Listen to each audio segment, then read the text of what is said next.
Subscribe to my channel and hit the bell icon so you never miss any video from my channel. वाक़ई मैं कई मरतबा पेश कर चुका हूँ, ज़ाहिरन इस जगह पे किसी और जगह पे, लेकिन आइम्मा अलैहिमुस्सलाम के फ़रामीन में बेइंतहा बरक़ात हैं, बेइंतहा बरक़ात। अगर कोई फरमान मासूम को पढ़ता है तो लाज़मन उसके अंदर कशिश पैदा होती है मासूम को और ज़्यादा जानने की। 93-94 की बात है कि बर्मिंघम में जब मैं उस ज़माने में कॉलेज में था तो एक ईसाई था, 100 मैक्सिम्स हदीस की किताब ऑफ अली इब्न अबी तालिब, इमाम अली अलैहिस्सलाम की 100 अहादीस, मुख्तसर अहादीस किताब क्या था, बुकलेट अरबी और उसमें इंग्लिश लिखी थी। उसने कहा कि मैं ले सकता हूँ, फ्री बांट रहे थे एक साहब। उसने वो किताब ली और उसके बाद पढ़ने लगा। जब पढ़ने लगा तो उसके अंदर इतनी कशिश पैदा हुई, कहा कि और किताबें मौजूद हैं अली इब्न अबी तालिब की, मैं अली इब्न अबी तालिब की और ज़्यादा फरामीन पढ़ना चाहता हूँ। उन्होंने और ज़्यादा उसको हदीस की किताबें दी, यहाँ तक कि आखिर में उसने वो इतना आशिक़ अमीरुल मोमिनीन हो गया, कहा कि मैं और कोई बड़ी किताब हो मुझे इनकी पढ़नी है, तो नहजुल बलागा दी गई। नहजुल बलागा दी, कहा कि भी अगर तुम्हें पसंद आए तो औरों को भी देना, कहा ठीक है। इतना आशिक़ हो गया कि उसने 4 महीने में 1/3 नहजुल बलागा हिफ्ज़ कर ली थी।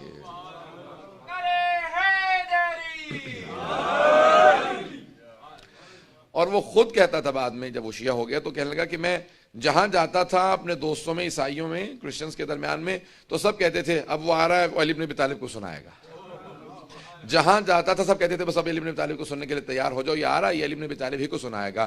तो बैठता था, अली ने ये कहा, अली ने ये कहा, यहां तक कि वो इतना आशिक़ नहजुल बलागा हुआ कि वो खुद से कहने लगा उस शिया नौजवान से कि मैं अली इब्न अबी तालिब से मिलना चाहता हूं। अभी क्योंकि हमें तो कदर नहीं हो पाती ना नहजुल बलागा की, क्योंकि हम उस घराने में पैदा हुए जहां घर में बचपने से नहजुल बलागा देखी। कहा मैं अली इब्न अबी तालिब से मिलना चाहता हूं। तो वो भी बहुत तेज लड़का था, उसने कहा आओ मैं तुम्हें मिला देता हूं।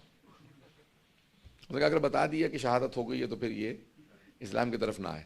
तो उसने कहा मेरे साथ आओ मैं तुम्हें मिला देता हूँ। मस्जिद में लेके आए, एक मौलाना बैठे हुए थे, कहा कि मौलाना साहब से मिलने। कहा मैं इस्लाम में इंटरेस्टेड नहीं हूँ, इस्लाम में मुझे कोई दिलचस्पी नहीं है, मुझे सिर्फ और सिर्फ अली इब्न अबी तालिब से मिलना है। ये तुम्हें अली इब्न अबी तालिब से मुतालिक बताएंगे। क्या बात है? कभी मैं नहजुल बलागा पढ़ रहा था, फीक्स ऑफ एलोक्वेंसी, और उसके बाद मैंने बहुत ज़्यादा अहादीस पढ़ी हैं अली इब्न अबी तालिब की। मैं बहुत ज़्यादा मोहब्बत करता हूँ उनसे, मैं उनसे मिलना चाहता हूँ। कि अगर ये बताऊं कि उनका 100 साल पहले इंतकाल हो गया तो क्या कहोगे? कुछ देर सोचता रहा, कहने लगा कोई 100 साल पहले आज के ज़माने की बातें कर सकता है? नहीं पहुंचा पा रहा बात। क्या कोई 100 साल पहले आज के जमाने की बात कर सकता है? क्या क्यों? क्या जब मैं नहजुल बलागा पढ़ता हूं तो मुझे महसूस होता है कि अली मेरे साथ जिंदगी बसर कर रहे हैं, मुझे जीने के उसूल सिखा रहे हैं, मुझे सोसाइटी में बसना सिखा रहे हैं। क्या नहजुल बलागा 100 साल पहले कैसे कोई मुमकिन है कि 100 साल पहले गुजरा और आज के जमाने की ऐसे हालात को जानता हो जैसे अली जानते हैं? और अगर मैं कहूं कि 200 साल पहले इनका इंतकाल हो गया तो फिर क्या कहोगे?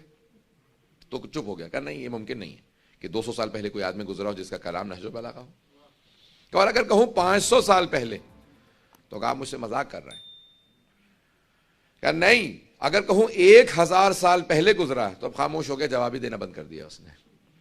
और अगर कहूं 1400 साल पहले अली इब्न अबी तालिब नामी एक इंसान गुजरा और उसने ये कलाम कहा मुझे ताज्जुब है कि 1400 साल पहले कोई आदमी का इनकी शहादत 1400 साल पहले हुई है। कहा ये कौन थे? कहा ये मुसलमानों के जो नबी हैं उनके भाई थे, उनके वसी थे, उनके वजीर थे, उनके खलीफा थे। अब जानना चाहते हो इस्लाम से मुताल्लिक? खड़ा हुआ, उठा और बाहर चला गया। 1-2 हफ्ते तक बिल्कुल गायब रहा, उसके बाद आया। कहा मैंने बहुत सोचा है और अब सोचने के बाद मजबूर हुआ हूं कि मैं उस दीन को समझना चाहता हूं जिस दीन के पेशवा का नाम अली इब्न अबी तालिब है।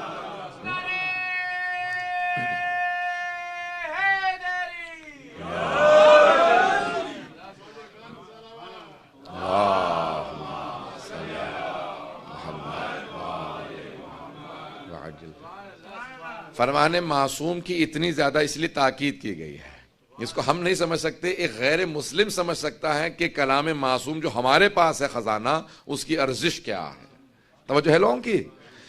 अजान गिरामी, उसके बाद वो मुसलमान हुआ और उसने कहा कि भाई मेरा नाम मैं ऐसा रखना चाहता हूं उसके अंदर कोई अली की गुलामी आनी चाहिए, तो उसने अपना नाम रखा अब्दुल अली मेहदी। عبدالعلی مہدی. اب سے یہاں مراد یعنی غلام جس کو آپ کہتے ہیں. تو عزیزان گرامی اس نے اپنا نام رکھا عبدالعلی، یعنی میں علی کا غلام ہوں، کیونکہ نہج البلاغہ سے متاثر تھا. اور 6 مہینے میں مسلمان ہونے کے بعد شیعہ بچوں کو نہج البلاغہ پڑھایا کرتا تھا. پتہ نہیں اب تک کتنے لوگ ہیں میرے ساتھ، کتنے نہیں ہیں. فرمان معصوم کی بے انتہا تاکید کی گئی، اس لیے کہا کہ 40 احادیث ضرور حفظ کرو. بے انتہا تاکید ہے، فرمان معصوم کو ضرور سیکھو، پڑھو، سیکھو، اس کی برکات ہے. انسان کی دانائی بڑھتی ہے، حکمت بڑھتی ہے جب فرمان معصوم کو کوئی حفظ کرتا ہے اور سیکھتا ہے.